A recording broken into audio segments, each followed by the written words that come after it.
Olá, queridos alunos, bem-vindos à disciplina de Introdução à Metodologia Científica em Odontologia Preventiva. Os objetivos dessa disciplina é iniciar vocês cientificamente na área de pesquisa, dentro do contexto das diversas etapas do desenvolvimento de um trabalho científico. Apresentar os dois viés da odontologia preventiva, tanto a odontologia preventiva clínica, quanto a atenção básica à saúde, que é a odontologia preventiva no SUS. Estimular a aprendizagem da pesquisa científica e apresentar em termos gerais as etapas comuns dos projetos científicos, sejam eles monografias, trabalhos de conclusão de curso, projetos de pesquisa científicas, métodos, assim como seus métodos preventivos na odontologia e a confecção de painéis e pôster científicos. Para isso, a gente faz uma conceituação básica, que é importante a gente entender o que é pesquisa. Então, pesquisa é um procedimento racional, sistemático, que tem por objetivo buscar respostas aos problemas que são propostos. Geralmente, a gente tem um tema de uma pesquisa, que é o objeto da pesquisa. Esse objeto da pesquisa, ele não apenas compreende o assunto a ser estudado, como ele é o problema. Ele se origina do problema. Então, o problema é a formulação de uma questão a ser investigada. Toda pesquisa científica começa pela formulação de um problema e tem por objetivo buscar a solução do mesmo. Então, eu vou dar uma exemplificação. Hoje em dia, a gente tem muitos dentifrícios branqueadores. E aí, uma vez dentro de um congresso no mercado, eu vi que alguns dentifrícios branqueadores dizem que contém flúor e outros não dizem que contém flúor. Então, me surgiu um problema. Será que esses dentifrícios branqueadores, eles não seriam aptos à remineralização?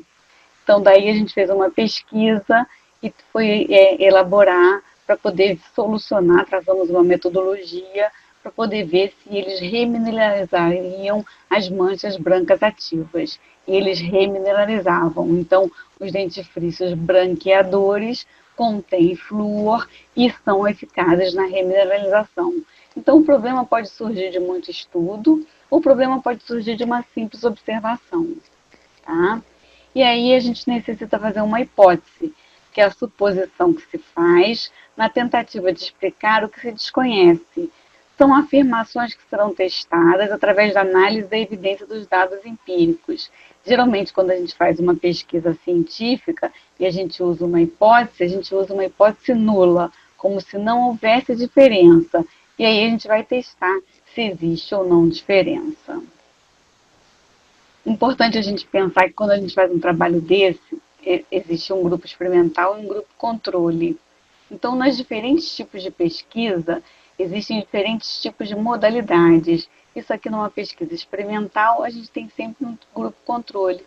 É um experimento simples, com um grupo de indivíduos ou com um grupo de dentes, sejam dentes bovinos ou dentes humanos, submetidos a um tratamento experimental, aquele que a gente supôs, e o outro grupo, chamado de grupo controle, recebe um tratamento já rotineiro, de costume, padrão, ou então um tratamento placebo, que é um tratamento onde não tem nenhum produto. Então, aí são as diferenças do que é um grupo experimental e que é um grupo controle. Muito importante a gente, quando definir a pesquisa, definir o método. O método é um conjunto de técnicas que visam a padronização dos procedimentos. Dentre eles estão aquilo que a gente já falou: formular questões, levantar a hipótese, efetuar observações, elaborar explicações baseadas na literatura científica, que a gente ainda vai falar, e prever os seus resultados. Então, todo anteprojeto, a gente sempre tem uma parte que é o que você espera desse projeto, quais são as suas expectativas em relação aos resultados esperados. Geralmente, as pesquisas, a gente classifica de acordo com o método. Elas podem ser quantitativas ou qualitativas. Tradicionalmente, na área da saúde, a gente usa o método quantitativo, com ênfase em dados numéricos, sendo esse, portanto, largamente utilizado em odontologia. Ah, quer dizer que então eu nem vou ver pesquisa qualitativa? Não, vai ver sim. Só que a gente é mais difícil para a gente trabalhar com pesquisa qualitativa, ela é mais característica do pessoal das áreas humanas, que elabora em cima de entrevistas complexas, e também existem os tipos de pesquisas que são quanti-quali, que então você junta os dois tipos. Mas a gente vai trabalhar mais com pesquisa quantitativa. As pesquisas também podem ser definidas de acordo com o seu sentido temporal, se elas são retrospectivas, ou seja, se o seu pesquisador se vale de registro de dados passados existentes, denominados dados secundários. Exemplo, quando a gente vai fazer uma pesquisa em cima de fichas de pacientes de 5, de 10 anos atrás, da clínica integrada, um exemplo. Então, é um estudo retrospectivo. Um estudo prospectivo é quando a gente vai colher dados que têm início após um planejamento e eles levam um tempo a serem executados. 6 meses, 1 ano, 5, 6, 7, o quanto vocês quiserem. A gente tem um exemplo de um trabalho nosso, que foi a avaliação do heterocontrole do abastecimento das águas fluoretadas no sistema público em Bauru, 7 anos de acompanhamento. Então, é um estudo prospectivo. A gente também pode classificar a pesquisa de acordo com a congregação dos dados, em estudos transversais ou seccionais, onde as observações e as mensurações das variáveis são feitas simultaneamente naquele dado momento. Por exemplo, o SB Brasil 2010, que é o levantamento de pesquisa, de levantamento epidemiológico da condição de cárie dentária no ano de 2010, do Ministério da Saúde. Ele foi feito num dado momento, ele serve para aquele ano. E o estudo longitudinal, ele se opõe ao estudo transversal. Claro que o estudo transversal ele é um corte, você cortou no ano de 2010. E o longitudinal, ele segue, ele é prospectivo junto com o outro, né? Então, um indivíduo observado em mais de uma ocasião. Você pode fazer 2 estudos corte, você pode fazer um levantamento, usar os dados de um levantamento em 2010 e repetir os dados em um levantamento em 2020. Você vai ter 2 cortes, e aí por assim vai.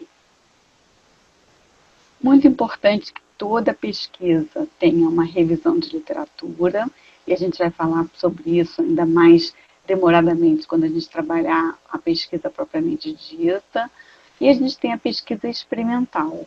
Mesmo a pesquisa experimental, ela tem uma porção que é constituída de revisão de literatura, que dá a sua base científica. Então, essa pesquisa experimental, ela pode ser com ou sem humanos.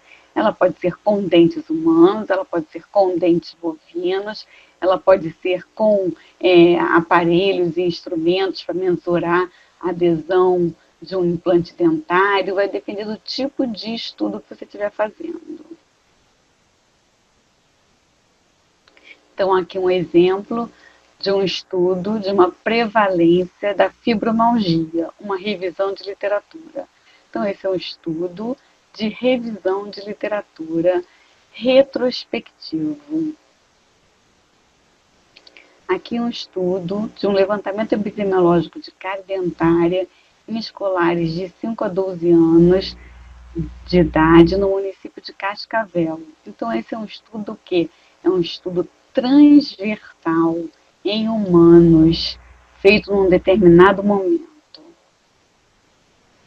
Muito importante quando a gente vai fazer um projeto de pesquisa em humanos e até mesmo em animais, a gente que dá entrada no Comitê de Ética em Pesquisa, que é um colegiado interdisciplinar, independente, né, denominado Momus Público, que deve existir nas instituições que realizam pesquisas envolvendo seres humanos no Brasil, criado para proteger os interesses dos sujeitos e a sua integridade e dignidade para o controle e desenvolvimento da pesquisa dentro dos padrões éticos. Então, para isso, existem normas e diretrizes reguladoras da pesquisa envolvendo seres humanos. Então, é a resolução CNF 196/96, inciso 2.4.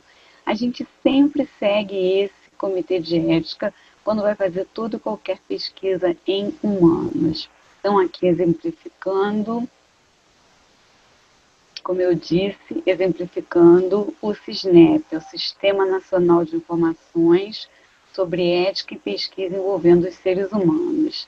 A gente tem um CPF, você se cadastra, é muito importante, é muito bom que vocês entrem nesse site, façam o cadastro de vocês, façam uma senha, e aí quando a gente faz isso, a gente submete nosso anteprojeto, nossa carta de apresentação, e aí o sistema gera uma carta para que o dirigente da instituição, no caso, o diretor da Faculdade de Odontologia, assine a concordância com o projeto.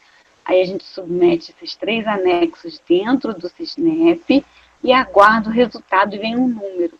Com esse número você está com a garantia que você está fazendo um projeto de pesquisa que segue todos os preceitos do Comitê de Ética de Pesquisa em Humanos, e também é um documento que você tem que apresentar toda vez que você vai apresentar esse trabalho, seja no painel científico ou seja no artigo científico. Tem que encaminhar junto à aprovação do Comitê de Ética.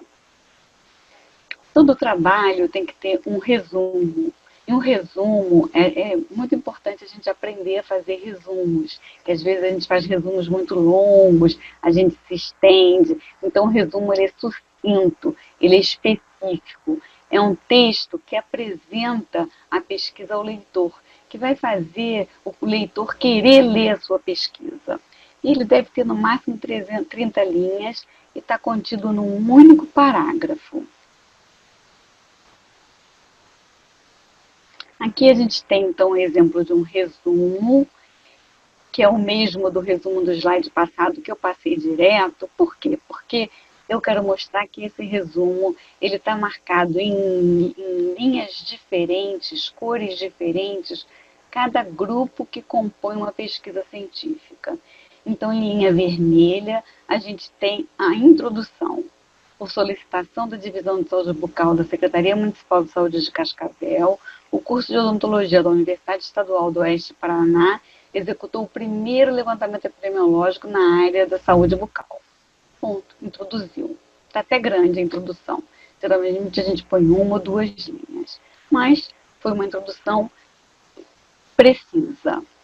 Então, aí, a segunda linha já é o que? A pesquisa foi realizada em crianças na idade de 5 a 12 anos e foi utilizada os índices epidemiológicos nas escolas estaduais e municipais, escolhidas através de sorteio, contemplando todas as regiões do município, através do levantamento do município. Desculpa. Então, isso é a metodologia, né?